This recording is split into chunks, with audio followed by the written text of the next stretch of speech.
Booking.com has all kinds of stays.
It's not a game, it's a rich thing.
Guys, happy Friday Eve.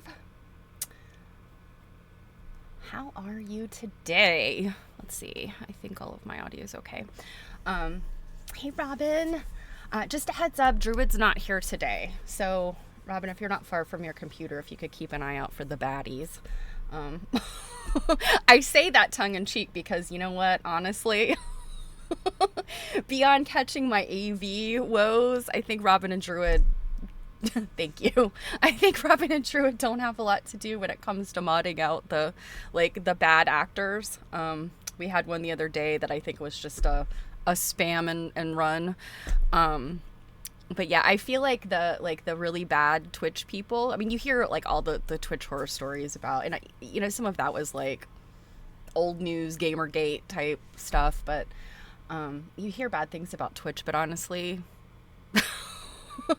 even going back to Quilt Nerd, when Mary was doing her show, she had a few, and mostly they were just, I think, kind of had the hots for her and were asking her to marry them and stuff. Like, it was never really bad. So I suspect that the spammers and the bad guys come to like my channel and Quilt Nerding and things like that and are just like, oh, this is boring.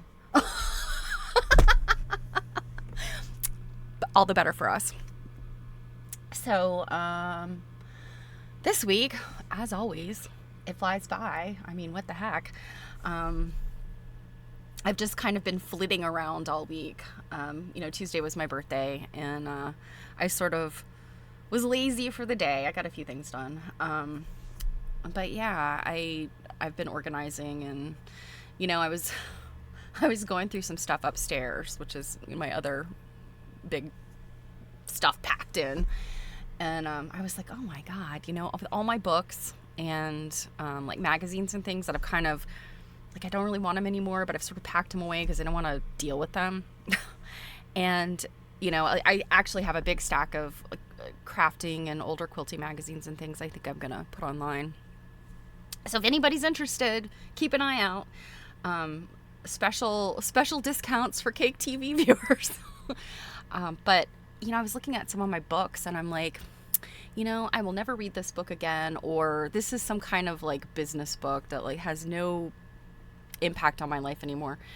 And I thought, I should try to get rid of these or just donate them or whatever. Start flipping through a few, and memories come back, and like I am the kind of person who will use anything as a bookmark. So like business cards, and in one case my Comcast cable bill. And it's kind of like they're mementos of like points in time in my life, and there are things I had forgotten about. And so I was kind of struggling, this was a little bit yesterday, and a little bit Tuesday night.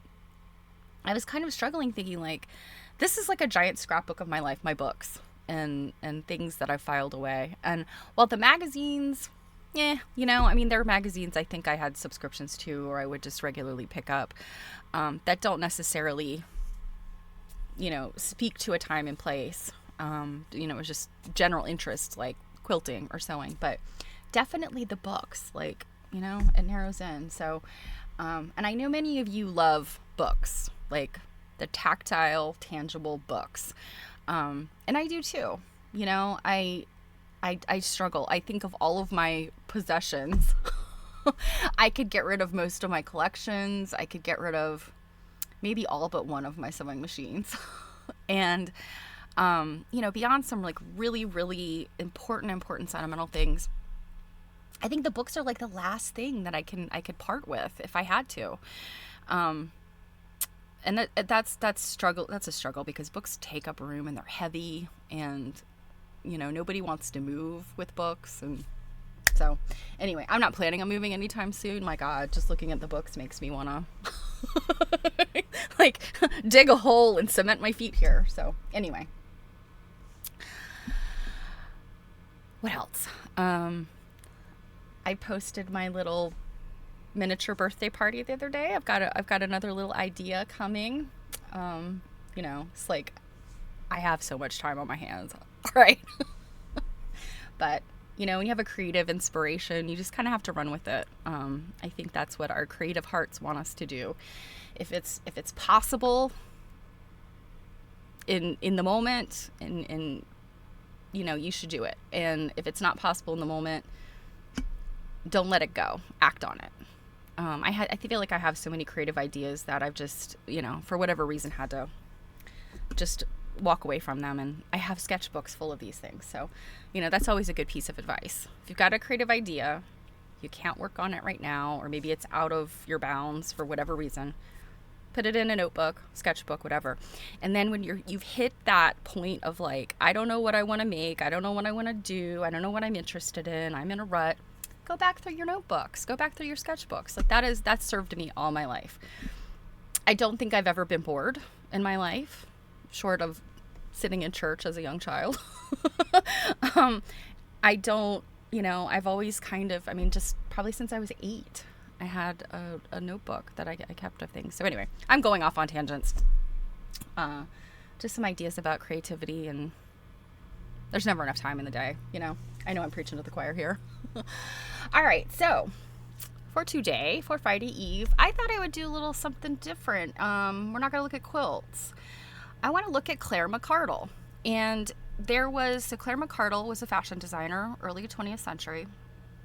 Unfortunately, she passed away from colon cancer in 1958, I think. I think she was diagnosed in 57 and maybe passed away the next year. A young woman, I think she was in her 50s.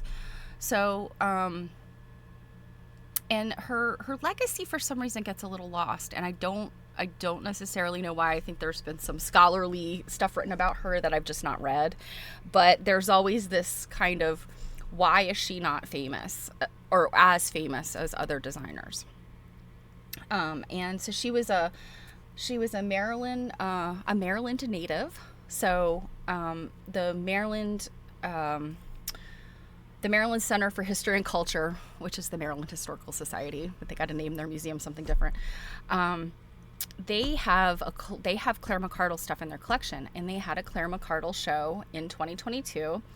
It was at the same time as Dr. Dunton's, the show Wild and Untamed, about the Baltimore album quilts that Dr. Dunton had studied and, had his hand in identifying.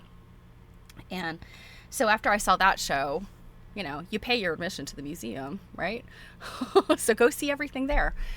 And so I saw the Claire McCardell exhibit. It was a small exhibit. It was just one room with, all the things. And I know I took a bunch of pictures and I can only find like a set of them. But I'm going to show you those, and I'm going to show you some other stuff and talk about who she is. I have some things to read you. There was a great Atlantic article, but of course, because I don't subscribe to Atlantic, we can only read the first part of it, but damn it, I'm going to read it on the air. I hate paywalls for magazines and articles and stuff. Oh yeah, Robin, that's a great idea. Absolutely. And I use, so on Amazon and in my little library app, I put tons of stuff in the wish list. I use wish lists, and then, sometimes they're not even things that I'm necessarily interested in reading, but it's a book that might be a good reference book if I ever, run across it in the library or whatever. So yeah, and I'm like, I need to listen to an audiobook. I'll go and look at my list and figure out, what's out there. And definitely when I have, American Express points to spend, I will go and look at my wish list of books and spend my Amex points on books. So some tips out there for being a frugal collector and reader. All right, so let's look at Claire McCardell. Again, gone too soon. She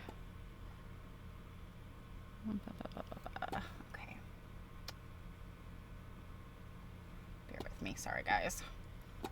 My usual multi-screen jig-jog. Okay. So this was the gallery, the Claire McCardell Gallery. And I'm not really a fashion person, and I did a lot of historical costuming in my past. And I've studied moments in time and different types of garments. I feel like I kind of have a broad knowledge or understanding of garments, but not necessarily fashion. I haven't studied fashion.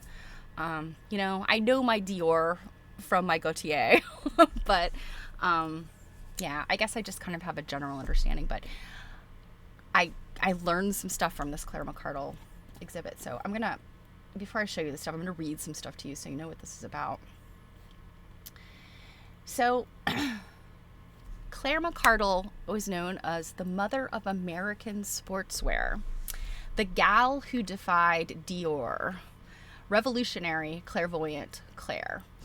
And there's a book called, and I think it's called The Gal Who Defied Dior or something like that. I have stuff pulled up on my Google, so we'll look at that too. So, and honestly, I sat here and said, I don't know why she didn't reach this really big fame here in the U.S. It is because of the fashion industry. Men in the fashion industry. Women's fashion was all about, it was all managed by men, really.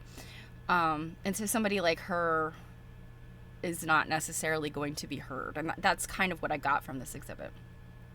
And I want to say there's a couple of things in here that they actually had statements on the wall of these awful things that people had said about her. So apparently Kick is her nickname. So in the 30s through the 50s, Claire McCardell did what no one dared to do. She turned her back on Parisian haute couture and designed what she would want to wear, relying on the notion that other American women would like it too. McCardell's radical innovations included putting deep, useful pockets in dresses, ballet flats, pedal pushers, and ballet breeches, which we call leggings today. She pushed boundaries in design and in the male-dominated industry, forcing others to see and hear her. Claire McCardell became a juggernaut in the field with a loyal following of modern American women who looked up to the brash, satirical, and bold designer. However, the Claire known by her family and friends was quite different. She was warm and loving, and in contrast to her bold business persona, an introvert. The two sides of the fashion legend, Claire and McCardell, intermix in the timeless design she created. So yeah, this was, I think this display was really, it was just as much about her as like this Maryland daughter as it was about her impact on sportswear. So I know there were a lot of pictures. I didn't take as many pictures as I wish I had. The challenge was that I kept setting off the alarms in that room because the way they had you'll see how they had the dresses displayed, and I was leaning over into the display to like take pictures. I kept setting the alarm off, and I was like, I better get out of here. So it says she was born on May 24th, 1905 in Frederick, Maryland, which is sort of west of Baltimore. It's about 45 minutes west of Baltimore. She earned the nickname Kick by showing that she could keep up with her 3 younger brothers. She started rethinking clothing at a young age, cutting paper dolls, learning sewing from the family tailor, Annie Kugel, and making her own creations. So family tailor, they had money. School was never an interest for Claire. She declared once that the only thing she learned was that chemicals burn. In 1925, after attending the nearby Hood College for 2 years, she convinced her father to let her move to New York City to attend New York's School of Fine and Applied Arts, which is now known as Parsons School of Design, to study costume illustration and costume construction.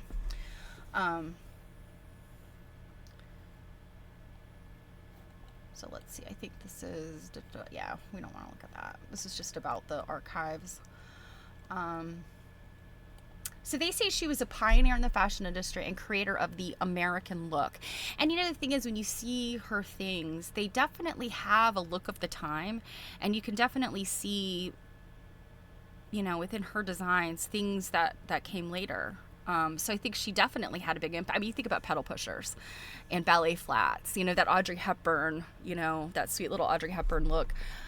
Claire McCardell was responsible for that. And you wouldn't hear that. I mean, and today you think about those little flats. Oh, my Chanel flats. I always hear people holding up those flats, those Chanel flats. Well, Claire McCardell was also responsible for those little flats. So we'll skip over that. We already kind of read that. So this is the dress that I was like, what? This looks like something from the 80s. It looks like something from today. I will say Claire McCardell must have been very petite. And as we know in fashion in general, fashion samples are usually for petite women. So, there was no difference here necessarily, but look at this thing. Look at those giant pockets. Like, I would give anything for that. I'm currently wearing a pair of pants that have 0 pockets on them. So as I walk around my house, I'm constantly laying my phone places. I was joking recently with someone and I was like, I am going back to 18th century pockets. I'm going to make myself a pair of pockets and just wear them like a holster. So I have a pocket for my phone and a pocket for other things.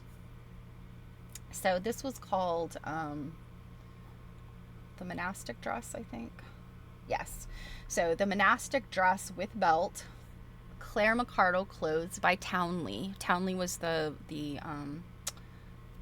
company, I think it was a U.S. fashion house, if you want to call it that. So this was from 1950, and it's made of wool, and it's from the Maryland Center for History and Culture's collection. And then there's this little advertisement with this little fashion illustration here. It's kind of hard to see. I think you can see it though. So yeah, it's pretty fabulous. So this is what it looked like when you walk in, and that monastic dress is like kind of to my right as I'm standing here looking at this. Some of the things that were written on the wall, I don't know if I got really close-ups, but one is, she said, most of my ideas come from trying to solve my own problems. I like to be able to zip my own zippers, hook my own eyes. I need a dress that can cook dinner, then come out and meet the guests.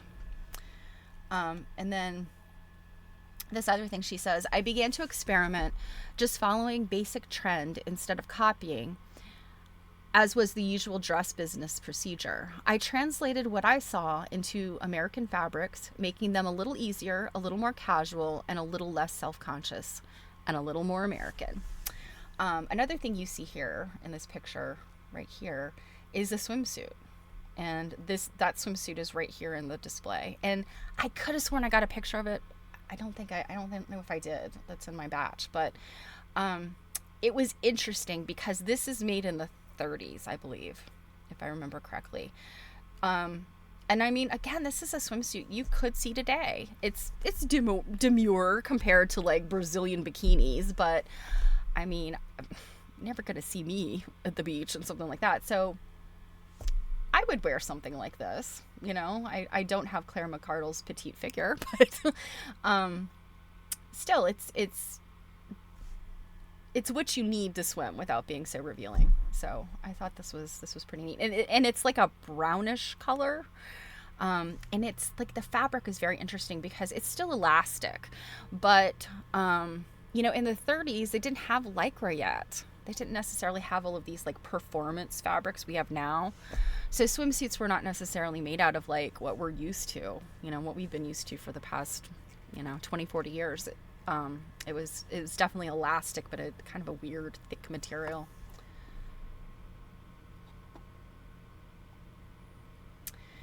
So this is kind of the other side of the room, and the monastic dress I think is like right here on the right hand side. Fashion should be fun. I loved that. Sports clothes changed our lives because they changed our thinking about clothes. Perhaps more than anything else, made us independent women.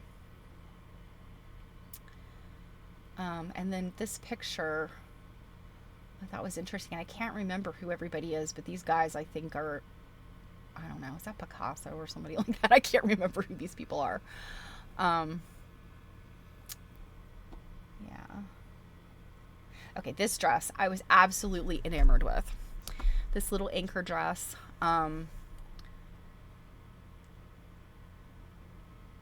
Yeah, and so I said also that I like things to wind around in different ways to make different waistlines. So this is just like a pleated skirt. It's kind of got this like cowl neckline kind of thing, and then like little cropped sleeves, and then just little buttons on the side, which I know it's written somewhere. It might be in the description of the dress.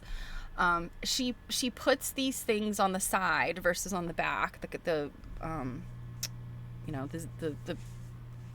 closing the dress closures, because she wants to be able to do it herself. Whereas it's hard to zip something in the back without help. If you have something here on the side that would, expand the opening of the dress, it's easier to close. This was another fun dress, and you can see, look at this.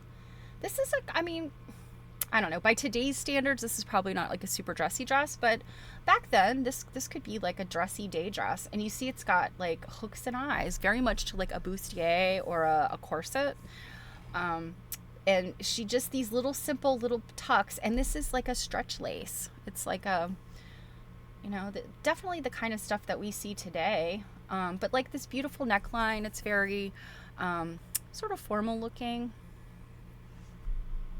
These are just the kind of clothes that are just lovely.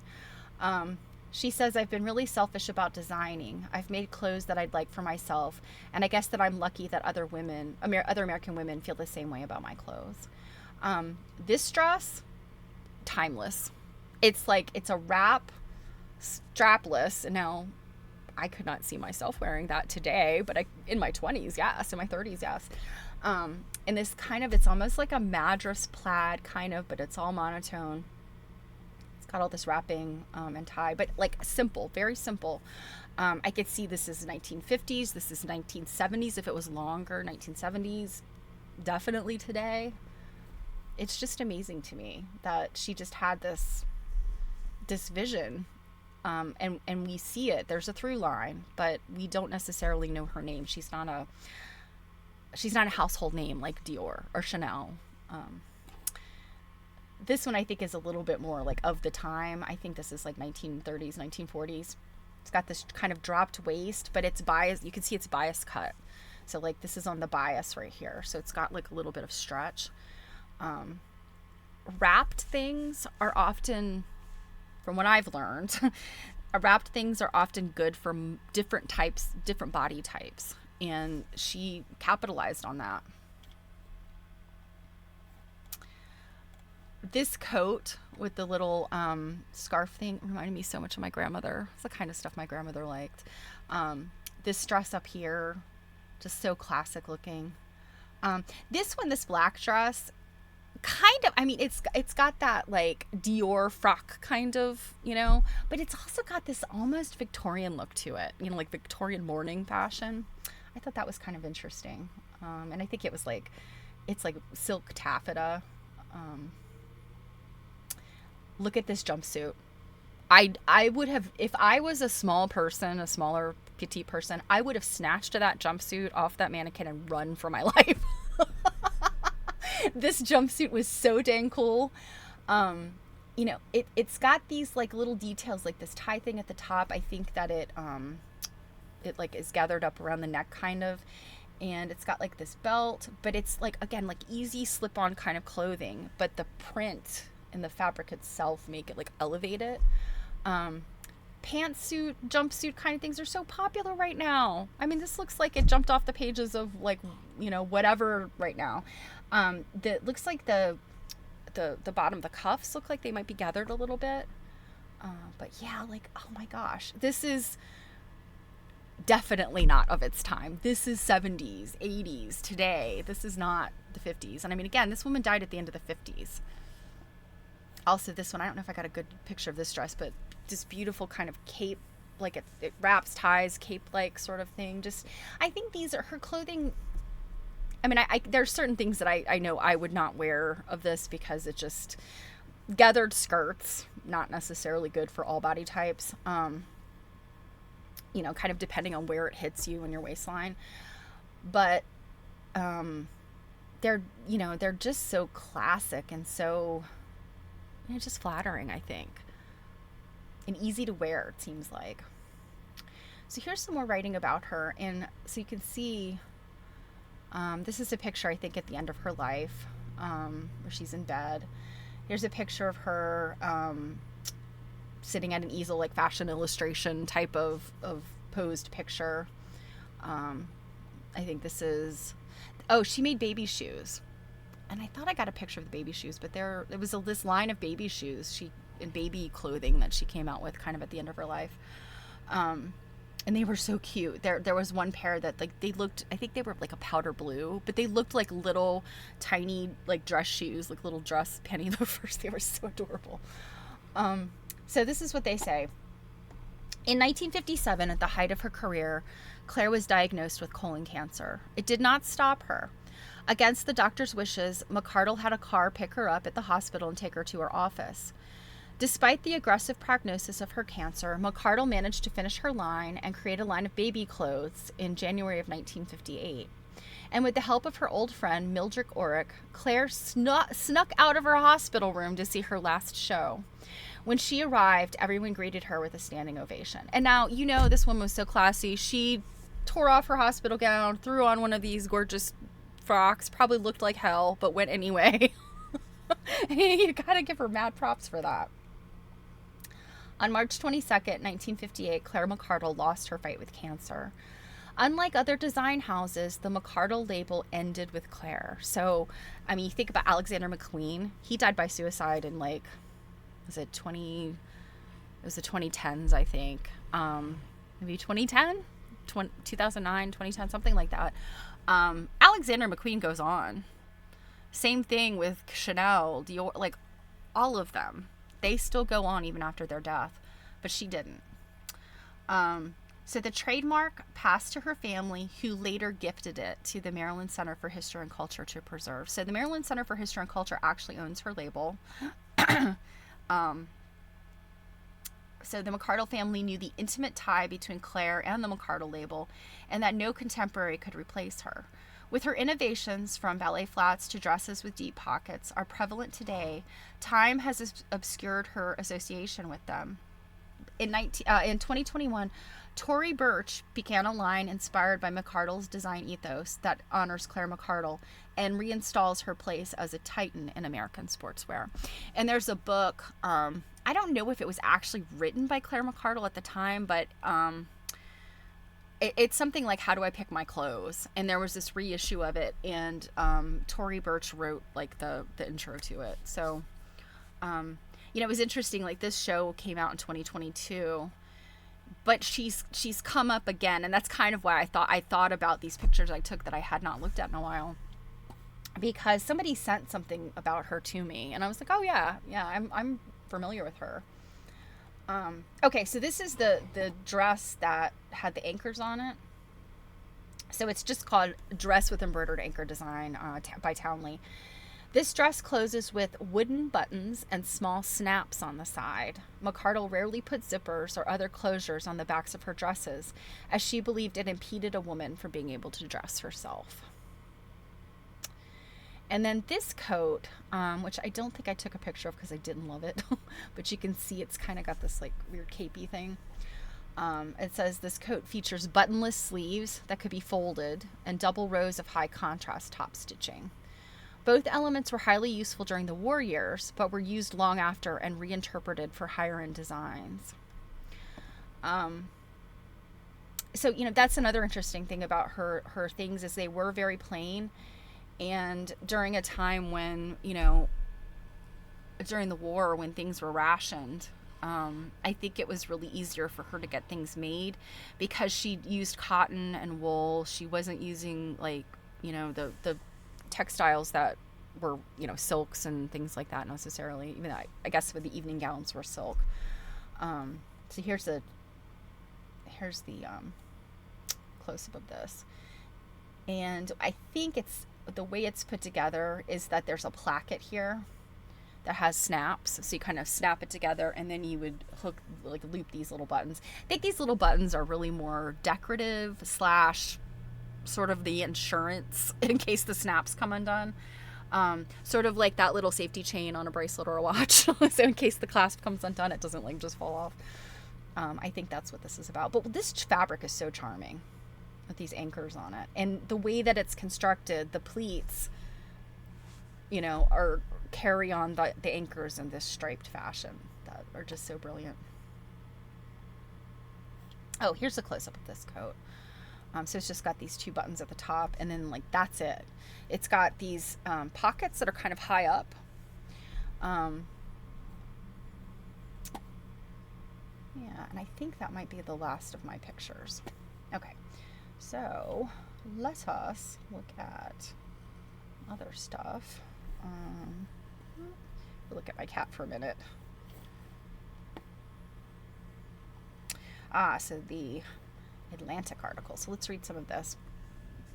So some of this is sort of going to be a little bit of a sort of talking about the same stuff we've heard already, but you can see this cool picture of her. And this was actually August 2025 was in the Atlantic. So I think this is why, again, she's kind of popping up again a couple years later, because they're looking her. And I think it might be because of this book that came out. So we can listen to this first. I mean, we can read, listen. It's actually on, I think you can listen to this article. But anyway, we can read this first part that isn't behind the paywall. So it says, Claire McCardell hated being uncomfortable. This was true long before she became one of America's most famous fashion designers in the 1950s. Her influence felt in every woman's wardrobe, her face on the cover of Time magazine. She was on Time magazine in 1955, and I'll show you that in a minute. As a young girl growing up in Maryland, she hated wearing a dress when climbing trees. I mean, can you imagine? I climbed trees as a child. I would not have wanted to wear a dress. And she didn't understand why she couldn't wear pants with pockets like her brothers. She had nowhere to put the apples she picked. At summer camp, she loathed swimming in the cumbersome full-length stockings women were expected to wear. Oh my God, can you imagine? So, like, she's born in 1905, so she's probably going to summer camp, like, the very late teens, assuming she's really young then, into the 20s, and women and girls were wearing like those wool stockings and those wool bloomery kind of things. So she ditched her stockings and went bare-legged in the lake, even though she knew she'd get in trouble. When she was just starting out as a fashion designer in the 1930s, and imagine 1930s, that has got to be a tough time to start as a fashion designer. The economy, the depression, people aren't necessarily worried unless, you've got a little bit of money, not worried about what they look like. They're remaking clothing from the 20s. They're kind of making do. They might splurge on makeup, but they're not splurging on clothing necessarily. So this was a really hard time. And the fact she made it out, and into the 50s as a, kind of at the top of her game. So in the 30s, she went on a ski trip to New Hampshire and one evening saw a woman shivering in a thin satin dress. Why, McCardell wondered, couldn't an evening gown be made out of something warmer so a woman could actually enjoy herself? Why indeed? So she made a career out of asking such questions and helped transform American fashion in the process. And so Elizabeth Evans Dickinson wrote this biography called Claire McCardell, the Designer Who Set Women Free. And I think that's what was just released this year. And that's kind of why we have this like, oh, Claire McCardell kind of fever. Let's see. So here is the Time magazine. I would say this is not a particularly flattering portrait of her. I mean, it's all right. I think they could have done better, but it shows all of these fashions. And so 1955, I look at these and I think about like, Barbie's getting ready to come on the scene in a few years. And these are just such quintessential 1950 sportswear clothes. It just never occurred to me, like, who designed this stuff?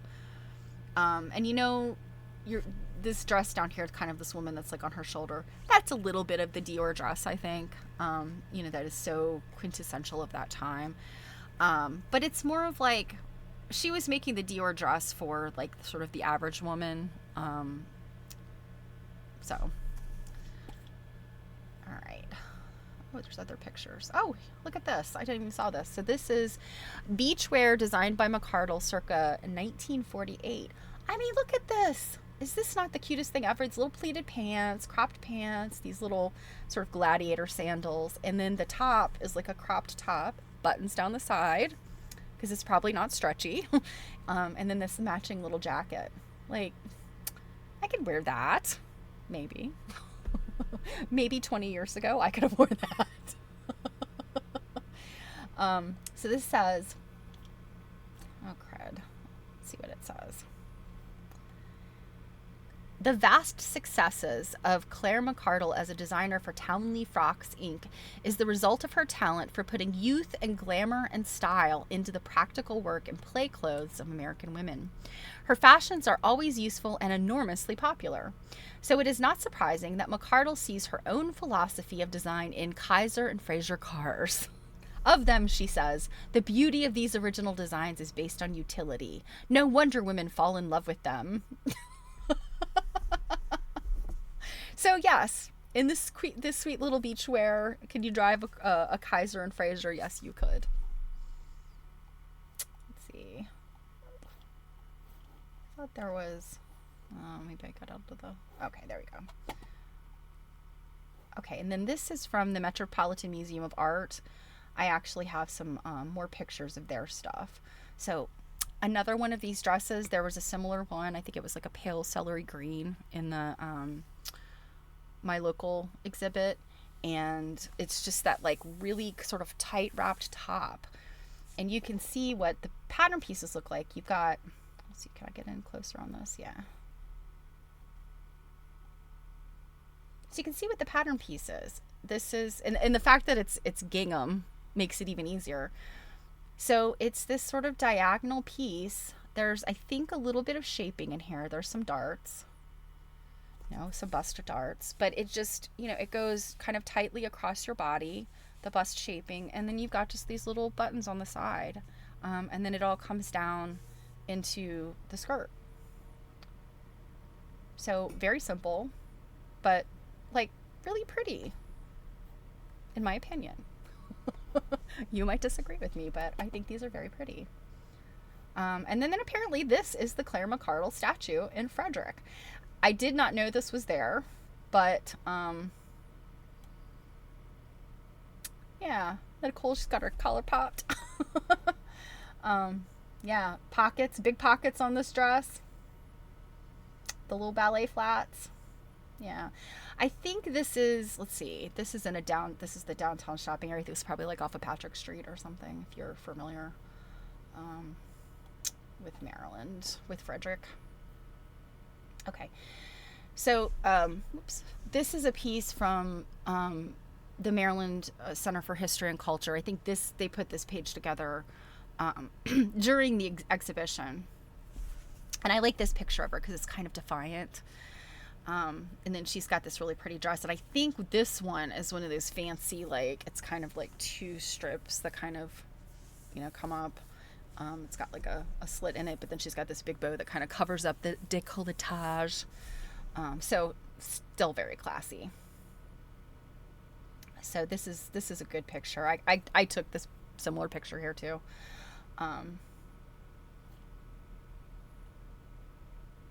But in some ways their pictures were better than mine. This blue dress I never really took a good picture of. I thought this was really pretty. Like, just what a beautiful color blue. But you can see, like, she's doing the same things. Like this one, no sleeves, but it's got that kind of tight wrap. This one is very much like that anchor dress. It's just little, no sleeves, little crop sleeve. The buttons along the side just gathered simply into a skirt. This one, I don't know, can I get in here? Oh yeah. This one with the little sort of peasant sleeves, that is so cute. I just love that so much. So adorable. She says, I like buttons to button, buckles to buckle, sashes to tie, and also that I like things to wind around in different ways to make different waistlines. That was what that whole thing said earlier.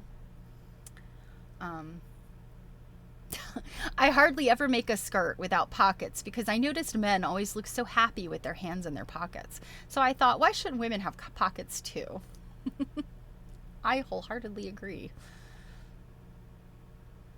So, this was a cool, I don't know if I can get in there any tighter, but yeah, a cool picture of her in her workroom, her atelier. Let's see, we looked at that one.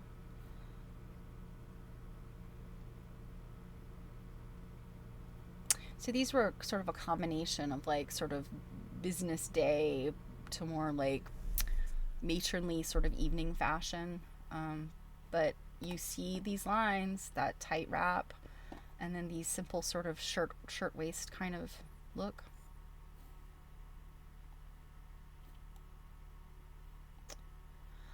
I think, let's see. Oh, this one. This sort of satiny thing with like buckles on the front of it. Like, that was a little out there, I thought. This one here too, I was kind of curious about this because I couldn't quite understand the sleeves. I think they have sort of like buttons or something along the shoulder line. I didn't think it hung very well. The top of it hung very well on the mannequin. This little white dress with this looks kind of like ikat stripes. Also that same like really tightly wrapped top. And then here's kind of a better picture of the swimsuit. I don't think I can get in any tighter, but you can see it's kind of got like these sort of chevron comes together at the front, and I think that's the construction she used with this like elastic material. I think, and of course without being able to like examine it, look inside, I think what it is it's some type of knit fabric, and then within the knitting there's like channels of elastic, I think, like elastic cord kind of. And so that's like why it's got that sort of chevron look across the front of it. That would be in the back too. And I think that's what this fabric is like. But yeah, I mean, it definitely doesn't look like something I would necessarily want to swim in today, because it's probably still kind of heavy and gross when it gets wet, but so much better than what women were expected to wear at that time. I mean, what a vast departure, right? And I could just see how scandalous this might have been. You know, in the 30s, it was probably like, oh my God, this woman, she wants us to go basically almost go naked. That's probably what the mindset was. All right.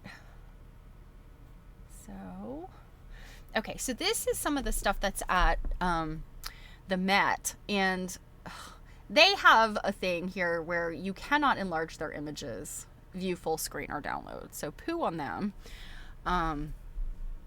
But I liked these too. I thought that these were like just very plain, simple, nothing special dresses. But you can see, like, look at this, how this actually works. All of this is like volume that's been gathered in to this kind of corded waistline. And then it's got this cord made out of that fabric that wraps around, that still pulls in the rest of the gathering. It's almost like a Roman, that kind of column look. Very popular in the early 1800s when they were those classical styles. They went from those highly structured dresses, gowns, to these long, sort of diaphanous, highly gathered things that just sort of fell like this kind of, you know, gathering and cinching together. That's definitely what things looked like in the early 1800s. So you can kind of imagine if this was floor length and made out of like some white diaphanous material, it would not necessarily be totally out of bounds in the 1800s. Now the sleeves are another story, but. And isn't this beautiful? Like this very tailored looking collar, but all of this draping, you know, and it doesn't require darts, because it's all like fine sort of pleating gathering on the back of it. And then apparently that looks like what it looks like when it's off a mannequin. It's not much to look at, right? It's just sort of plain, but once you put it on the body, you can really see where it shines, which is like a lovely thing. And then here's this other one called Popover. And I thought this was interesting because I was like, what on earth is in her hand? It is a pot holder. And let me read you what it says about this. So Sally Kirkland in All American, a sportswear tradition, reported that McCardell's popover dress sold in the thousands. Its low price, $6.95, was because it was classified as a utility garment. And Claire's manufacturer, Adolph Klein of Townley, was able to make a special deal with labor. So this would have been during the 40s, when, you know, there was this sort of utility rationing. Like they weren't supposed to be manufacturing like frivolous things. It was supposed to use as little fabric as possible, and so on. There was kind of this standard. And I want to say that this was probably even more heavily enforced in the UK. But, you know, there was this sort of government standard for, you know, clothing and materials rationing in the US, Canada, and the UK. So some form of a wraparound dress around $25 or $30 was always in Claire's collection thereafter. And she liked denim so much, she made coats and suits of it for town wear, completed with the workman's double top stitching as a form of decoration. As you see that coming from, I guess, her family tailor, who's the one who taught her to sew. Norman Norrell once told me that Claire could take $5 worth of common cotton calico and make a dress a smart woman could wear anywhere. In utility, achieved with ingenuity, McCardell found a synergy. The modern woman could be both chic and do the cooking. In a photograph by Louise Dahl Wolfe, The model wearing the popover has one hand in an oven mitt and the other in her capacious pocket. So that's this picture right here. So you can't really see this other hand's supposed to be in the pocket. But I mean, look at the size of those pockets. I mean, that's the size of a purse. That's a good pocket there. And then I guess the oven mitt is supposed to sort of mirror the pocket, I guess, because it looks like it's maybe got the same kind of design on it. It's really hard to tell, and it infuriates me that you can't zoom in on these things, and then they don't provide a great detail picture. Metropolitan Museum of Art, come on. So yes, I think this is the best we're gonna get, but I would really love to see, I guess I'm thinking these must be buttons on the belt or the waistline here. It kind of looks like the same button here. I'm pretty sure, hard to tell. I was gonna say I thought maybe this might be another one of those wrap situations, but it might not be. It's kind of hard to tell. It looks like there's buttons here on the side though, and that this might be sort of a seam line or a edge. Anyway, those big sleeves, comfortable. Let's see, was there another one I was gonna look at? So this is just all the pictures when I searched Claire McCardell. You know, it looks like the Maryland Center for History and Culture has a lot of fun pictures of her. That no doubt her family, you know, they came down through her family and they went there. But you can see, like, it looks like the Metropolitan Museum of Art has quite a bit of her collection too. So if you're interested in this, you know, these garments, definitely look at the Met's collection. Although you won't be able to zoom in. Oh gosh, look at these. So beautiful. Those little sleeves. Cashmerette. She is a fashion designer, a pattern designer, an indie pattern designer. If you like to make your own clothes or want to try Cashmerette, her patterns are wonderful. They go up through plus size. In fact, they're actually focused on plus size, although I think she has smaller sizes too. But she's got really great sewing and fitting tutorials, so she's really great. It's kind of cool to see she's got a thing about Claire McCardell. Yeah, so this is oh, I'd forgotten about this dress. I don't like these colors, but this has got some Claire McCardell look to it, right? This was a dress that Cashmerette, I can't remember, maybe last year that she released this dress. I remember it coming out. Yeah, this is her. She's the I can't remember her name. Is it Katie or Susan or Jenny? It's Jenny. But yeah, I think Claire McCardell would probably like this dress very much. Oh, what a sweet picture of her. This is the same as that other picture. Fancy, fancy. I love it. Look at this. A chore coat, kind of, but oh, you put a belt on it, all of a sudden it's high fashion. And I love this. Those peasant sleeves are so great. Oh, to be that skinny though. So we have a lot. We owe a lot to her. Sadly, we lost her too soon, and for all of her efforts to get pockets and everything, it's only these indie pattern designers that seem to be following suit. I feel like fashion as a whole still has some catching up to do as it pertains to pockets and fashion. Yeah. Right, Robin? Yeah, I mean, she's just a toga. A little bit. But yeah, like her designs, and you know, even if like, I don't know what I would necessarily look like in some of those dresses if they were my size, you know, and you size things up, sometimes it kind of loses some of like the beautiful lines. But again, I feel like so much of her designs were, you know, again, like they used, you know, bias and fit in ways that would have looked nice on any woman, and just feature details that were simple, And, you know, I mean, I just think about some fashion trends today. Maybe they've gotten, well, fashion trends today are like pajama pants and t-shirts.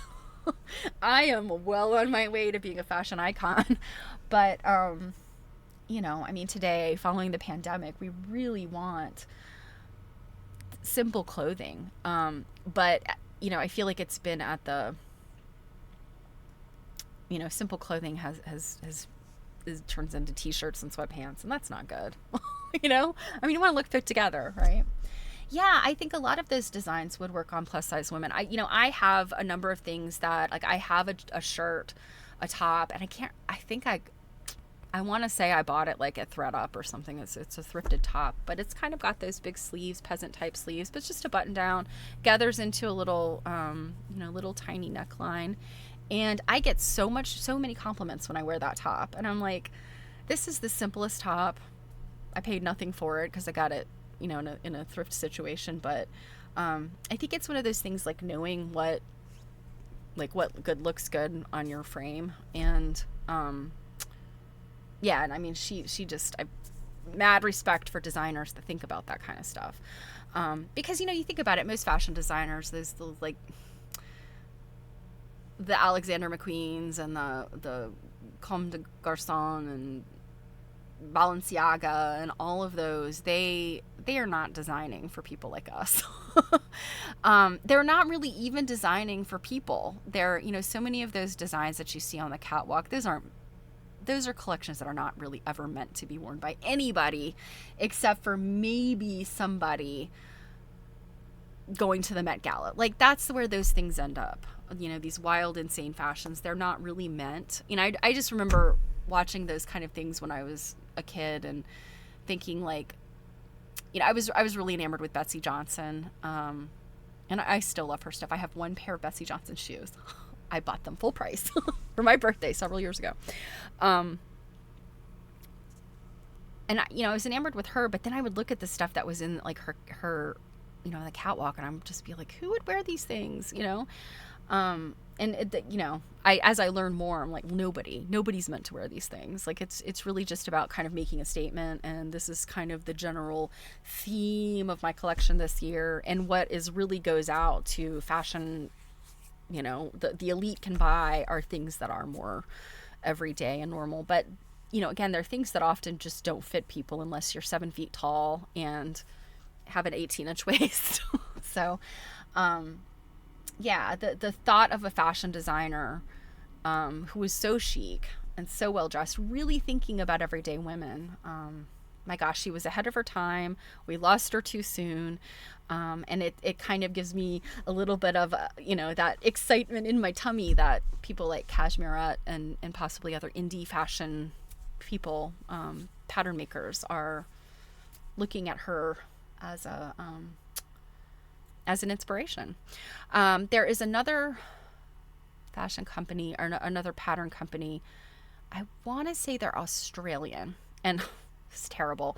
Over the summer, I bought a pattern to make a dress by them, and it's a very simple cocoon type dress, but those dolman sleeves, like a sleeve that's cut out of the same fabric as the top is like a dolman sleeve. This is a raglan sleeve, by the way, because the shirt is cut like this and then the sleeve is inserted. Maybe I know more about fashion than I thought.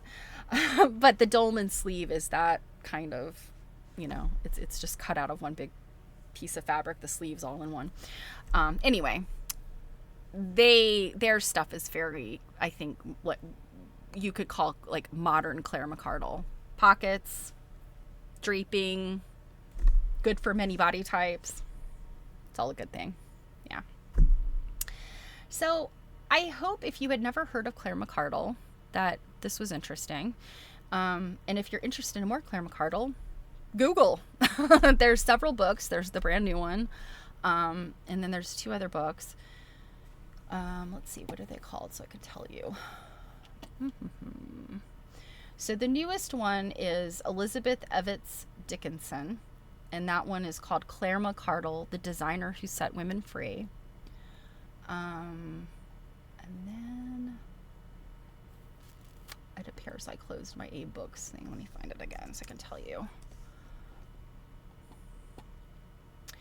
So, okay, so The Designer Who Set Women Free. And then the other one is What Shall I Wear? The What, Where, When, and How Much of Fashion. And that one I think she wrote. It's only like $3 on Abe. I threw it in the cart to look at it later. But it's I know it definitely has a foreword written by Tory Burch. So I think it must have been a reissued book. So I'll have to look it up and see like what's actually in it. And then there was another one I swear I saw, and now I can't. Let's see if we can find it. Do you guys have the same experience I have now with Google? You Google something and it's like you can't find anything. It takes the thing that you saw flash up there as the thing you want, and then all of a sudden it goes down to the bottom of the page because of all the crap.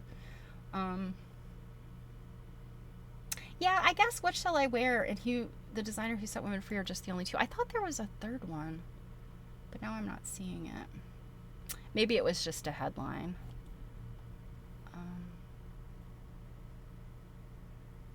Yeah, there's one called Claire McCardell, Redefining Modernism. That's an older book. So, anyway, I hope this has inspired you. You know, and there's another thing. When I get tired of hand sewing quilts, I do love to whip out the sewing machine and sew garments and things because I know I've always felt this sense of satisfaction to make a garment. And I remember in high school,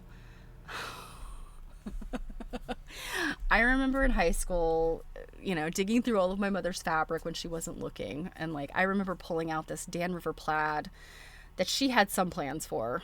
But I remember I was probably a sophomore in high school, and I remember spreading it out on my bedroom floor and like laying down on it, trying to like, and it was a very thin fabric. It should have only like a blouse or something, but I was trying to make like a whole garment out of it. And I know it didn't work out. And I know my mother was furious. Like, why did you ruin this damn river plaid? Whoops. Into every creative's life, there must come some destruction. All right. So, are we ready to get into our dear friend, Mavis Fitz-Randolph? So we started the making of quilts the other day. And she talked about setting up the sewing of, too many tabs. She was talking about like setting up, and it's really about setting up the frame. And so now we're going to get, and marking. She mentioned marking, but I think marking comes down on another part. So we're going to get into the sewing part. And I'm really interested to see, I feel like her narratives are so interesting. They're just different than the narratives that we've read about before. So we've read Marie Webster, Ruth Finley, Dr. Dunton,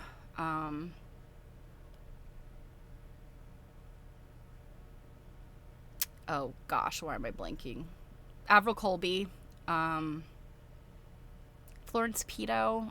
Florence didn't necessarily get into the making of the quilts so much, but they've all kind of told us how to make a quilt. And so I'm interested to see, you know, how does Mavis Fitz-Randolph's description, is it different? And I think it is a little bit different. So I've got a picture up. Let's see. These are this lady's hands. So hopefully we'll move to another picture in a bit. So, all right. As a reminder, we are reading Traditional Quilting by Mavis Fitz-Randolph from 1954. And it's about British, north of England and South Wales quilting. I feel like that's all she talks about. So that's what it's about. All right, so we are on chapter 3. And gosh, what was chapter 3 called? Let me refresh my memory. I'm sorry, this is chapter 4. How Quilts Are Made. Chapter 4, How Quilts Are Made. And we are on the section called Sewing. Let me get a little sip.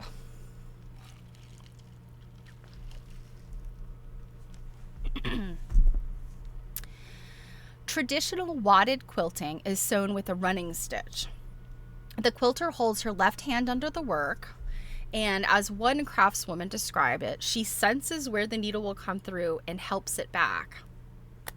Her right thumb is extended at every stitch to press the material down slightly, just ahead of where the needlework will come up. As another good Durham quilter said, there's an art in the stitch, not lifting the material and not digging down into it. That sounds like the kind of thing that it's an art. It's hard to describe. Another North Country woman, the owner of some fine old quilts, when asked if she was herself a quilter, she said no. She had tried it, but I read this the other day. I can get the needle down, but I cannot get it back up. That's the trouble I have. That's why I really struggle with like hooped or framed quilts. I have to like just in my hand and like you have to smooth it out every time you pull the so you don't get any puckering. It will be obvious that a quilter cannot turn her work as an embroideress or plain sewer does to enable her to sew always in the most convenient direction. So that's why I quilt the way I do, because I do need to sew in the most convenient direction.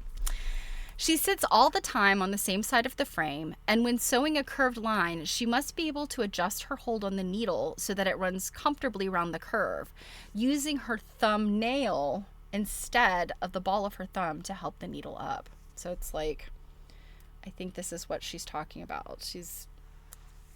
I think what she's trying to explain is like that rocking stitch, although she's not saying that. Now I know some Welsh quilters, and I don't know if she's going to get into this, but they used a back stitch. So I don't know that if it's the same, it would have been the same movement. A number of stitches are taken up on the needle at once before it is pulled through. There is no point in making the stitches very small, so long as they are even. Very tiny stitches may give the line a spotty effect. Well, that's interesting. Because very tiny stitches are so revered in the U.S. I'm sure you've all heard, 20 stitches to the inch. Oh my God, 20, it's crazy. I don't know that I've ever heard 20. I think I've heard 16 stitches to the inch or something like that. That's insane. A skilled quilter works quickly and with a rhythm that produces true straight lines or flowing curves. This rhythm is perhaps the most important feature of the technique. Several needles may be in action at once. For instance, in stitching the twist pattern or the basket background on which the quilter is at work, and I think we'll see these in future figures. Yeah, it's a little bit further along. With the number of parallel lines, it may be best to have a separate needle in each line and carry each one a little way forward and turn. So stitch, stitch, stitch, stitch, stitch, stitch. It is not true that you must prick your finger with every stitch, though a beginner may do this and leave little marks of her wounds on the work. In fact, it is the thumb of the right hand which is more likely to get sore from being pricked. But one excellent worker told me that she avoids this by dipping her fingers in surgical spirit before and after working. Oh my God, what is surgical spirit? I mean, it's surely a disinfectant of some sort, but is she talking about rubbing alcohol, or is she talking about something else? Good Lord, I've never heard of that. Dip, dip, dip. A knot is made in the end of the cotton when starting a fresh needleful, but it must be pulled sharply through so that it remains unseen in the padding. Of course, you've probably heard of that as popping your needle through. So it just goes through the one layer of fabric and then sits in there with the batting. The last stitch of a needleful must be made secure and the end of cotton brought out through the material and cut off short. Sewing cotton number 40 is generally recommended for quilting any material and is made in many shades. It should be chosen to match the top cover. Some quilters like to use sewing silk on silk materials. Mercerized cotton, such as Silko, and this is spelled Sylko, is unsuitable. Silk, you always hear sew like with like. So if you're gonna sew cotton fabric, 100% cotton, you should use 100% cotton thread. The same thing goes for silk. Silk, the fiber is so much different than cotton, that I think it really does make sense if you're going to stitch on silk to use silk thread. And one, if you have an even weave silk, what you can actually do is unravel some of it. I discovered this recently, and it's by no means any kind of new development, but you can literally unravel length of the fabric and just thread that up and sew with it. It's still very strong. You can't do that with cotton. Like, you can't unravel a piece of cotton and stitch with that, but you can with silk. And I think it's important because silk is a strength that's different than cotton. And if you stitch with cotton thread, the silk, I think, can eventually like cut through the cotton. Wool is kind of the same way, but I would say that wool thread is a little more difficult. So I don't think it's as big of a deal to use cotton with wool. And then, wool thread it's such that even very fine wool thread is still kind of hairy. So it's not something you'd necessarily want to sew cotton, or definitely not silk with. So, and then polyester. And polyester is, hand or just general sewing thread. These days is a poly cotton blend usually, or 100% polyester. And that's another thing that I personally only use like polyester sewing thread if it's like I'm trying to achieve something specific. I otherwise try to use cotton, if I'm using cotton fabrics, particularly vintage fabrics, because they are not quite as strong, and the integrity of the fabric may not be as strong. So you really do want to match when you can.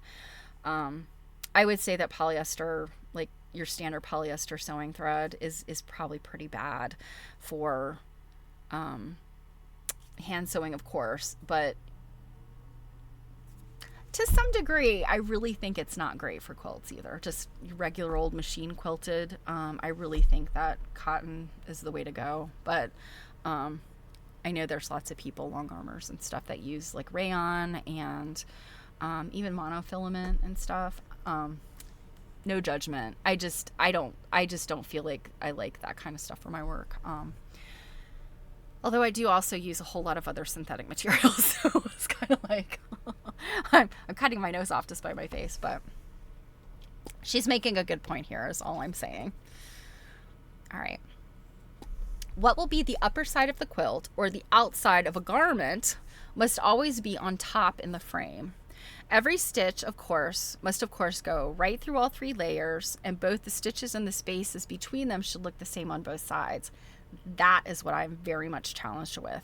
I could have nice, neat stitches on the top. My back side is never, they're little, like, they look like little pick stitches. They're not evenly spaced the way they should be. So although I hand quilt a lot, I can tell you my hand quilting would not be considered fine hand quilting, by AQS and Quilt National standards. An experienced quilter may claim that she can always tell which was the uppermost side in the frame, but no unevenness in the stitching should show this. Probably the method of setting up and working makes the underside a little flatter. When any kind of patched work, particularly applied work, so meaning either pieced or applique, is used for the top of a quilt, there may be some difficulty in carrying the running stitch through the extra thicknesses made by the turned under edges. And oh boy, is it. I struggled recently with something. I made a very stupid decision and had too many layers to stitch through. It was bad. Made by the turned under edges of the patches. The North Country custom of quilting patchwork in accordance with the pieced pattern avoids this difficulty only when it is strictly carried out. The Welsh workers' designs, on the other hand, generally show a fine disregard of the patches, and possibly 1 or 2 stab stitches may sometimes have been necessary in crossing the difficult area. Back stitching can be seen in some 18th century quilts. There was a fashion for it in yellow silk on linen, perhaps because an unbroken line of contrast and color defined more clearly a complicated pattern which the rather dull surface of linen would not throw up vividly in relief. But the untidiness of the reverse side of backstitching is a disadvantage in work in which reversibility should be a characteristic feature. It may be used effectively on a cushion cover, of which only one side will be on show. And she makes a good point, but I also think if you embroider and you have a good stem stitch and a good back stitch, I think that backstitch quilting, you can make the back. It's not the same as the front, because using a back stitch, you should it should look like a continuous stitch, like, you know, it's coming back through the entry hole of the last stitch, like it should look like even. The back of it is gonna be messy if you have not refined your back stitch or stem stitch, because a back stitch reversed is a stem stitch. And if you embroider, you'll know what I mean. If you don't, try it. But I think that it is not necessarily that messy looking if you have a nice stem stitch. And what I would say about backstitch, even though you're not loading your needle up with stitches, you have to go, you know, each stitch is its own stitch. I think it actually can be neater looking. And the reason I have tried this back stitch is because I've done some samples with wool, like wool suiting. And it's impossible to try to get like a good regular up and down stitch. But when you employ the back stitch, it's easier to do because your needle's going a little bit farther. And I just feel like it looks nicer. I was really surprised because I was like, a back stitch on a quilt? Like, what? But it really has, I think it really, they were onto something. It has its place. When several quilters work together, they usually sit along one side of the frame, with perhaps one at each end. As many as 6 can certainly work in this way, 4 at a side and 2 at the ends. It is important to keep the work smooth and the padding spread evenly. If the quilt is worked from both sides of the frame, there is a danger that it may be cockled in the middle of the strip worked on. Yeah, so that's the thing. You know, when they talk about, so if you're going to be like hoop quilting, I feel like they often tell you to start in the middle of the quilt. And even, I think even in like domestic machine quilting, you start in the middle of the quilt, and that's because as you quilt, you can push out the fabric and the batting a little bit, and so you might end up, you know, like kind of scooching to the side a little bit more. So, but if you're working your way in, that center can like all of a sudden be like this bulge. I've seen quilts that this has happened on, and I've run into it myself when I did not follow instructions. So it's definitely a problem. Oh shoot, where did I leave off? Therefore, many good quilters will say that they never allow workers to sit on both sides of the frame. And some even run a tacked thread zigzag over the quilt when several are working together to make sure the 3 layers are kept in place. In the communal village quilting of the old days, and in quilt clubs in which a group of women worked together to turn out quilts as quickly as possible, the sewing was sometimes done from both sides at once. A wider strip of work can, of course, be set up in the frame when this is done, and so time is saved by fewer rollings. And she means, like, you know, rolling up the part you're done with. Ruth Finley describes a method of working unheard of in this country, with a frame of which all 4 pieces, stretchers and runners, are all the same length, 10 to 12 feet, and in which the whole quilt is first set up. Workers sit around all 4 sides in this vast area, and all reachable space on each of the 4 sides is quilted. Then the ends are rolled, another piece worked, rolled again, and so on. She mentions 5 or 6 rollings to complete a quilt. This frame was probably invented to suit the American quilting bee. When a patchwork cover having been finished, a large party of neighbors was invited to come over for the day and help make the quilt. You know, it's interesting that she says this. It's was it Harriet Beecher Stowe, I think, that wrote, I think it was Harriet Beecher Stowe. She wrote oh gosh, it was the Minister's Wooing, or there's this whole description of a quilting party, quilting bee, and I think that is where a lot of like the narrative around quilting bees comes from. is from that book. Now that's not to say quilting bees didn't happen, but I think this mental idea of these women coming together and then there's this big feast and all this stuff, I don't think that was as prevalent as it was reported. I think that was written about and sort of got away. I think quilting bees were probably a little bit more of like a not as big of a deal, even though they did happen. That's just kind of what I've put together from a lot of reading, but who knows? Most quilters stitch one side of the quilt first, or one end if it is set up widthways, then the middle, and lastly the other side or end. But a few start in the middle section, particularly if the design is planned with the centerpiece. So it makes sense if you have a medallion to maybe start in the center. Others have been known to work both sides or ends before they start in the middle section. And like I said, though, I just, when you're long arming or you've got a frame and it's rolled tightly and it's flat, it's maybe not as big of a deal, but I think it makes the most sense to quilt top to bottom if you're using a frame, and that if you're having to roll things up and go through a domestic machine or you're hand quilting, the center out makes sense. Various frames. It will be clear that the runners of the frame must be rather long than the full length or width of the largest quilt likely to be made. The old frames were usually between 8 and 9 feet long, since the standard size for bed quilts was 2.5 yards by 2 1/4. A quilter can seldom tell you the exact length of her frame. She will say that it will take a quilt of such and such length. There is said to be an ancient frame of unusual length in the village of Landraug, which was borrowed locally for making especially big wedding quilts. The space needed for this 8 or 9 feet long apparatus is an undeniable drawback to quilting as a home craft, particularly for people in modern houses with small rooms and for those who like the sitting room to look always elegant. I mean, honestly, like a full-size quilting frame, I have a frame for my my Janome, I have a industrial Janome, and I have it set up on a metal frame, a grace frame.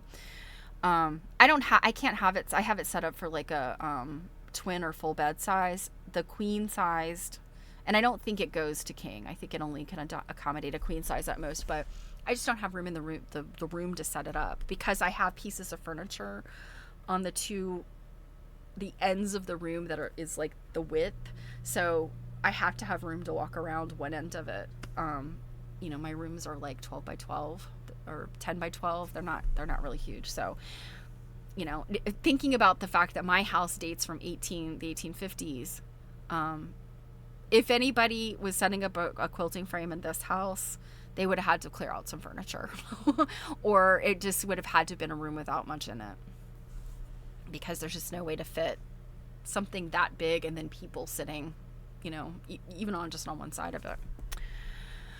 A Northumberland woman living in a smart little bungalow, who had often worked with her mother on big quilts in their former farmhouse home, said she would not undertake one now. I should have the frame standing in the sitting room for a month. But at one time, a piece of fine handiwork in the making, even in the best room, would only have been reckoned to the maker's credit, and it would be so today by anyone with a true sense of values. Quilting was done in the parlor, said one old lady firmly, and many quilters did and still do devote their parlors to the quilt frame. It had its place, too, with room to spare, in many an old-fashioned farmhouse kitchen. My goodness, to have a kitchen that big. A group of quilters in Blaina, Monmouthshire, have, since the time of the quilting... Sorry, I have to... these pictures. Oh, Lord.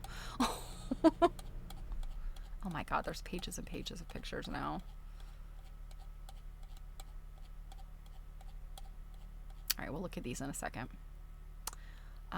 So Monmouthshire, class set up there by the Rural Industries Bureau, continued to rent an attic room large enough for their several frames to stand in. Once in County Durham, I was examining a partly worked quilt in its frame, which stood across the middle of the kitchen, reaching from one wall to the other, when there was a knock at the door and a man's voice called, "Can we come in?" The woman hastily swathed her quilt of delicate pale silk in an old sheet before calling in her husband and son, who, black from the pit, crawled carefully under the frame and went on into the scullery for their baths. A frame may be upended against a wall when not in use, assuming you have tall ceilings. If you have 8-foot ceilings, that's not going to help. But the most ingenious solution of this problem of space was to fix 2 pulleys in the ceiling, by means of which the frame was hauled up to hang there out of the way until wanted again. And I like that one. I think that one's the best. Sadly, in my home, I couldn't do that either because I have ceiling fans. Nothing like pulling your quilt up and then having the ceiling fan cut it to bits, right?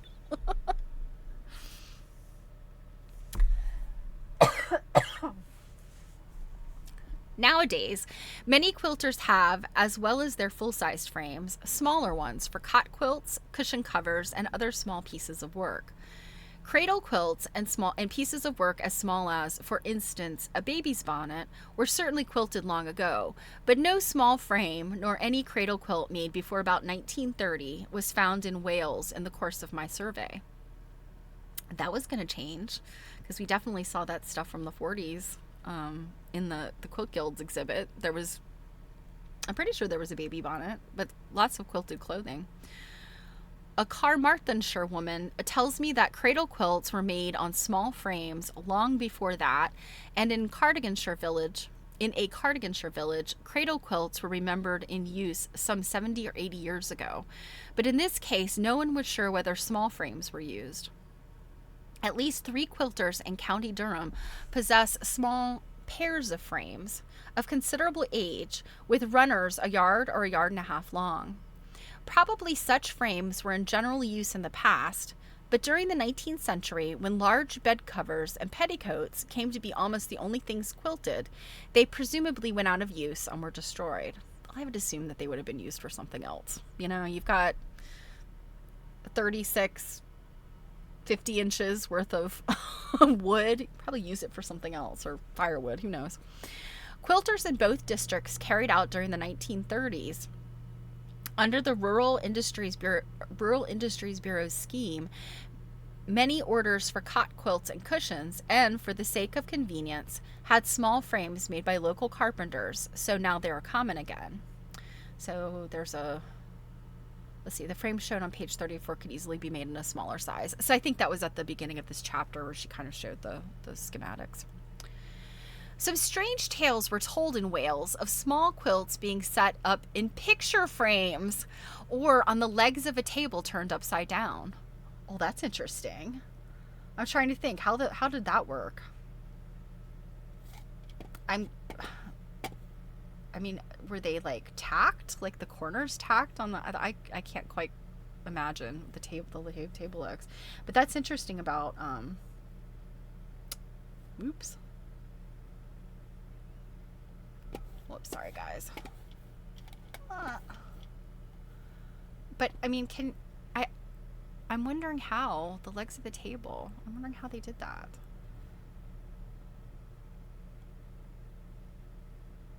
Oh yeah, let's see. Robin has some details. Okay. Surgical spirits seem to be rubbing alcohol. Surgical spirit containing methyl salicylate is used to prevent bed sores and hardened skin. It is also colorless liquid that smells of alcohol.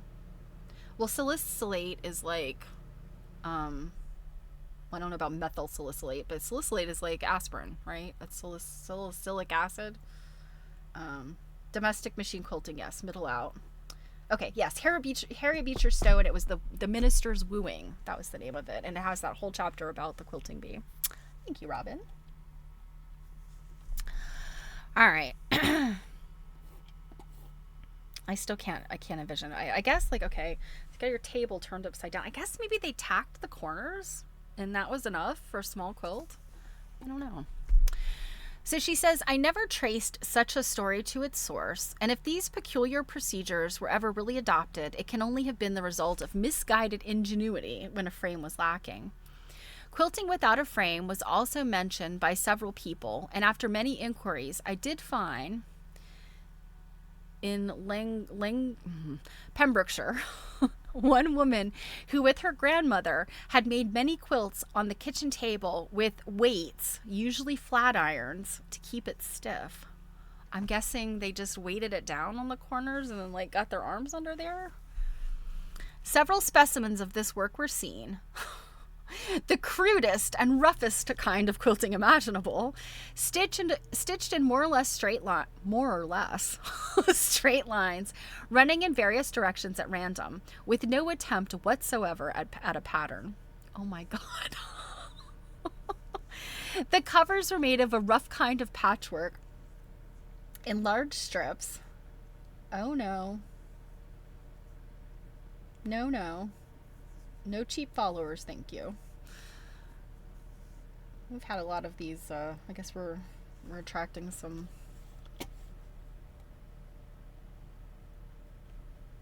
spammers. All right. The covers are made of a rough kind of patchwork in large strips and squares. In this village, apparently no other kind of quilting was known. So, if they didn't do quilting in that village, they didn't do quilting. They did their best. An old lady in Cardiganshire remembered her grandmother making cradle quilts on a table with a stone at each corner. But this must also have been a makeshift job, perhaps by someone who was not a regular quilter and had no frame.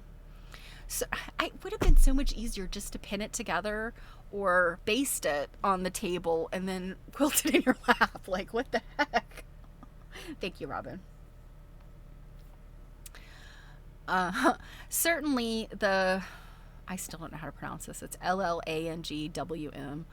I'm going to say Pembrokeshire. Those quilts bore out the verdict of other quilters who, when asked about the possibility of quilting without a frame, said, no good quilter would ever do it. Well, shame on you, quilt police. I do it, and I'm a good quilter. Maybe. I feel sure that no good pattern quilting ever was or could be done in this way. Well, not on a table. Okay, let's see. The next section is seams and edges, but before we go on there, let's look at some of these pictures. So, okay, so let's start here. We saw this the other day. So here we've got, she considers her templates. So she's got all these beautiful templates. Gosh, look at these feathers, all these different types of wreaths and feathers and motifs. This looks like a Celtic knot kind of situation. So she considers her templates. And then she's going to choose one and mark around it. And she's talking about needle marking. And I don't know if anyone here, if you've ever used needle marking.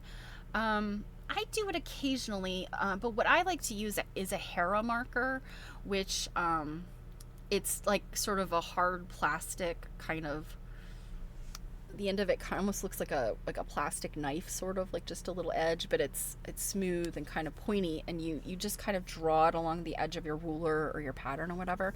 And it's sort of the same thing as needle marking. I've had a little bit of trouble when I've tried needle marking, because sometimes, like, I guess if you don't have the needle at the right angle, you can kind of pick your stitches, or the needle kind of like grabs at your stitches, but you kind of want it at a 45-degree angle, and you sort of just press it down along the top of the quilt, and it makes like a little furrow, and you stitch, and then the fabric eventually kind of refluffs itself. So it's a great way of marking, if you have the patience and the ability to try it out. All right, so she's using a penny to mark the middle of the feather pattern. This was interesting. We saw this the other day. So she's marked the outside of the template. Then she's rounding out using a penny. And then she's doing the rest freehand. So you can kind of see here, she's sort of rounded here with the penny. And then she's adding the little lines. That's something that I was never really sure exactly how they marked these. And I really like the fact that she's shown this. Now, if you were to buy, and they're harder to find, by the way, but if you buy a pattern, a template, a plastic template, like from the 80s or 90s or probably really until recently. You just can't find them anymore. But those plastic template ones, you guys know what I'm talking about. It will have like where the lines that she's marking freehand are supposed to be. There would be like little dashes cut in there, so you don't have to do this. But I like seeing how she did it. And I'm assuming here so we saw that she had like a wreath shaped template. So my guess is she just did the outline of that and then maybe freehanded those inner markings. But I'm guessing she probably had like a straight edge to do this grid in the middle.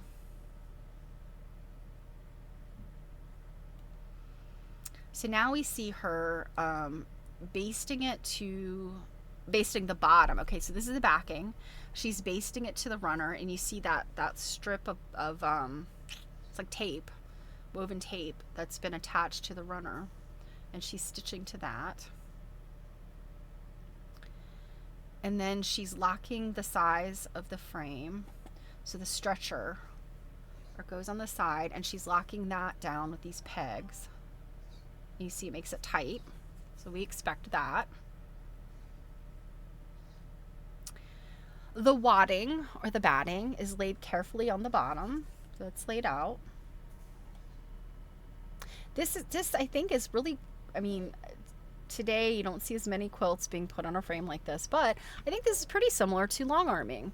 Now you've got your back, you got to get your back tight and smooth, and you got to get the batting on there, and that's tight and smooth, and then you put your quilt top on top of that, and then I think everything is kind of rolled up. I'm not a long armer, so please forgive me. So then she's doing a tacking thread through all three thicknesses, holds the work in place. So you've got to get the top and the batting attached to the back, so it holds on. And then you start. 3 layers are needled along the far side of the frame.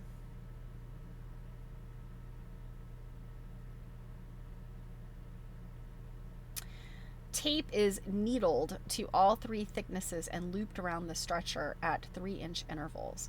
So what is happening here? I don't know what this, oops, I'm not sure what this means. It's needled along the far side of the frame. I guess, okay, so I think what she's doing is she's taking needles, and I think if we saw on Monday when I read, it said they sometimes use needles instead of pins because they made smaller holes. Pins made larger holes in the quilt. So I guess she's pinning it, so it's basted here at the bottom, but then it's just pinned at that interval because she doesn't have a mechanism to roll all this up. I think if she had a mechanism to roll all that up, it would be a little bit different. And then here what she's doing is the sides of the quilt, she's kind of making like it's stretching it to those stretchers on the side to keep it taut in that direction, because you don't want to get it starting to pull in. You want to keep it taut. This is actually a lot of work, to be honest. So on my frame, and I think that a lot of long arm frames have this too, they've got sort of on the side bars, the stretchers, they've got these elastic pieces. They almost look like bungee cords, but then they have a little clamp at the end, and you would clamp those on the sides to keep it taut. That's quick and easy, and you can adjust it very easily. This means you have to like when you go to pull more of the quilt forward, you'd have to unstitch all that or cut it. And something tells me they probably unstitched it instead of cutting it to save the thread. And now you see her quilting.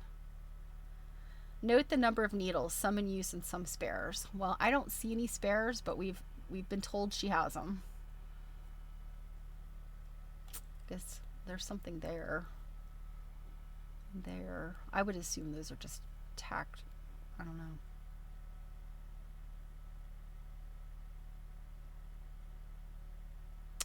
So working in the opposite direction, the needle is pointed away from the quilter. So it's like she's using her thumb to push it away from her.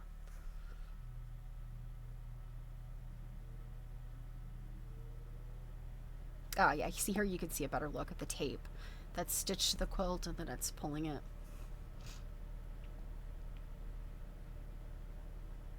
Note the number of stitches taken up on the needle. Well, It's hard to see, but it's right there.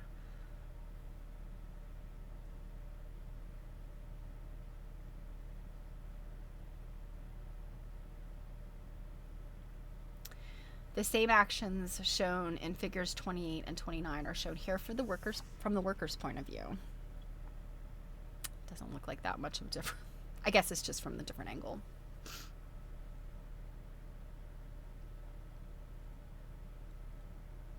And here's the underside. The quilter's left hand under the work, and she feels the needle coming down. So she's pushing up.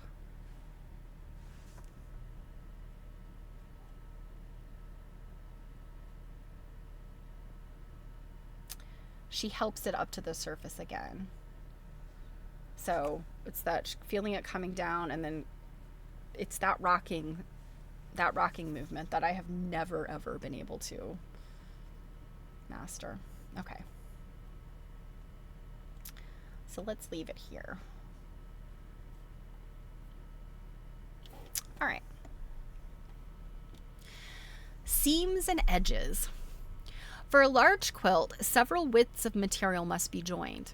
And if, for instance, 36-inch wide material is used for a quilt nearly 6 feet in width, one length should be split to avoid a seam down the middle of the quilt. It is necessary to cut off the selvages of certain materials because they would show through. There are two options about how the seams should be sewn, by hand or by machine. Well, what is the third option? There isn't one. By 108-inch fabric. That's the third option. On the one side, it is said that since quilting is essentially handwork, no machine work should be allowed. Well, the quilt police have been told to go away. On the other side, a skilled quilter may say that she prefers to join at least the seams of the bottom cover by machine because these are subject to a certain amount of pull and machine stitching is stronger. She may agree that on certain materials, hand sewing will give a better appearance and may therefore use it on the top cover. Doubtless, backstitching by hand can be as strong as machine sewing, but it is a tedious job on long seams. Honestly, hand sewing, even a running stitch, can be just as strong as a machine stitch. I would say just sewing 2 pieces of fabric together, I can get those stitches pretty small. So if you have pretty small stitches, hand stitching, even though it is a long seam, hand stitching 2 pieces of fabric together I think it's just as strong as machine stitching. And in fact, try to rip it out.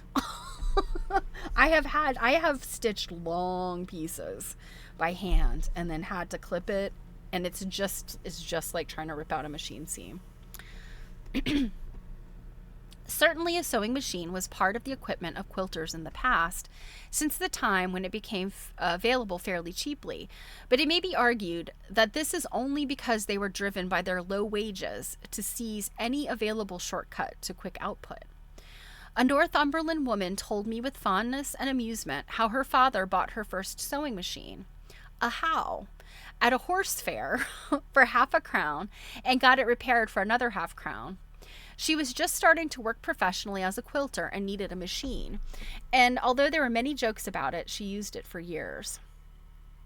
There are several ways of finishing the edges of a quilt, which is done after it is taken out of the frame. The method generally recommended is to turn in the edges of the top and bottom covers and sew them with 1 or 2 straight lines of running stitch. So this is called a knife edge. So you've got the edges of your quilt and you turn them in on each other and then stitch along that top edge. This is a traditional finish, but some old quilts are finished with piping, which makes a nice firm edge but is more troublesome to do. In that case, piping is simply a cord that's been covered by a piece of fabric. Usually it's usually bias cut. Typically piping is more commonly seen on upholstery, although it's also used in garments. But it would be typically done in the same way, unless it was more of a decorative element. If it was really literally going to be on the edges, it would be stitched probably to the top, and then that's flipped under, and so your piping is sitting on top of that seam, and then the backing is flipped over, and then it's stitched together. Patchwork quilts are sometimes finished by turning the bottom cover over the top. the patch over the top of the patchwork and hemming or running it down. I have seen old quilts bound all around with a wide strip of material cut on the cross, but I think that this was done at a later date to repair a frayed edge. So, yes, I would say antique quilts in the U.S., at least, what I've seen, you have got these 3 types of quilting. You've got, or types of finishing. You've got knife edge, very common. You've got back to front, very common. Every once in a while, you've got, back to front. Every once in a while, you've got front to back, which is not as common, but I have seen it. And then finally, you have binding, which is the strip which so many of us use today. Yeah, I don't know. It's seeming like this is not as common in the UK, whereas it was pretty common here. And I think that you don't actually need a bias cut strip if you just have straight sides. There's no need for that. So some modern quilters finish the quilted border about 2 inches from the edge and turn in the edges of the material with a single line of running stitch, leaving a wide unquilted band all around. But this looks clumsy and is only a work-saving device. All right, so what do we have next? Okay, we'll get into pattern making and then we'll probably wrap up for today. Okay, so pattern marking. I have left the subject of how the pattern is marked until last, although of course it must be done at an early stage because there are so many options about when and how it should be done. On every point of technique, there is some difference of opinion, but quilters are inclined to be more dogmatic about the patterns and how they should be marked than about any other point in their craft. Well, that's interesting. There are 2 main systems. To mark the whole quilt before... I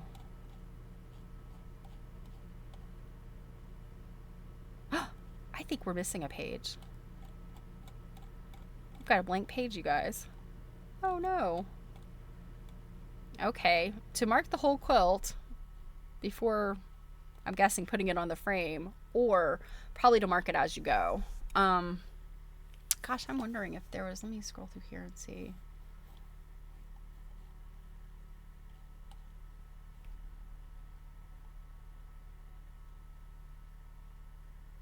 Yeah, it's a blank page there.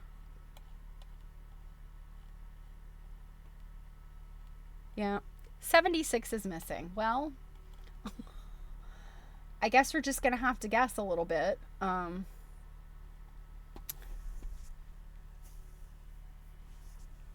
Well, we pick up with some 50 years ago, but there was no way of finding out what method was used in the time beyond living memory. Ruth Finley says that in America, quilt patterns which were bought stamped on paper were traced onto the material with a spur rowel or a rowelled dressmaking wheel and then marked with colored chalk or pencil. So what she's talking about is a tracing wheel. So you've got, looks like a little pizza cutter. You've got the little round jaggedy wheel and you just press it. So she says stamped on paper and traced on the material. So it really depends on the time period, but a lot often tracing, like a chalk paper was put underneath and then it was traced. That's more of a dressmaking. That's more of a dressmaking thing. And I don't want to say they didn't do that, but I guess when I think of people I know in my ancestors, they all had those pattern wheels, but I don't know that they really used those in quilting. So I don't know. I feel like they generally used pencil. Possibly the old method of pouncing with powdered charcoal rubbed through holes pricked along the pattern lines in paper or some stiffened material may sometimes have been used. I think that was pretty common too, where you're just taking your pattern, you poke through, poke holes along the lines, and then use, well, in this case, charcoal or chalk in a little, like a cheesecloth kind of thing. And then you just dab it over those lines. And then when you pull the pattern away, you've got all these little intricate lines or little dots that you can then connect. I think that was pretty common, especially with embroidery. But some old quilts are so free and easy in their drawing that they would seem to have been quilted with very little marking of any sort. So free and easy. I feel like there's a little bit of subtext there of like, yeah, these messy ass quilts. The blue pencil marking was used presumably by George Gardner, certainly by Elizabeth Sanderson and all her followers, because lines would show up clearly and would not rub out where necessary when the marked top was bought to be quilted by someone to whom the pattern was unfamiliar. It is not a good method of marking because the blue lines show, even after the quilting is done, until the quilt is washed. But some old ladies in the North cherish quilts marked by George Gardner and deliberately keep them unwashed so that the marks will show. There's a flex. The patterns on the marked quilt tops for sale had to be drawn complete in every detail, and some quilters marked for themselves, putting in all the fillings. But others only outline the main shapes or units of the pattern by drawing round templates before setting up the quilt in the frame. The details or fillings are put in as they work. So that makes sense. And I think maybe, oh gosh, I don't really know any like big time hand quilters now, but I do know some people that do like bespoke long arm. I think they'll kind of do like a sort of a broad quilting, like, you know, like outline quilting, stitch in the ditch kind of thing. And then they'll go back and do those specialty spots. But they're often using, I don't even know that they're marking necessarily. They're using a lot of like rulers and templates and things. I'm not a long armer. I mean, what do I know? Some North Country women do not mark the material at all before it goes into the frame. Even when the quilt has a center pattern, they find the middle point of the middle width only when they reach that section. Without marking it, how do you even know? This is said by some to be the old method.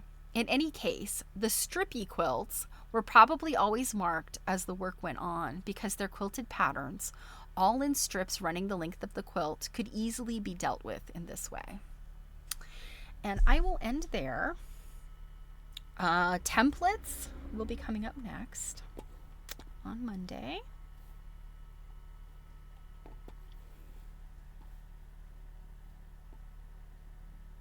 Hey, Wayward Bard. How are you?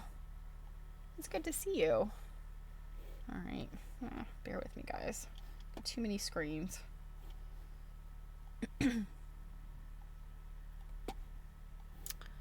All right. So,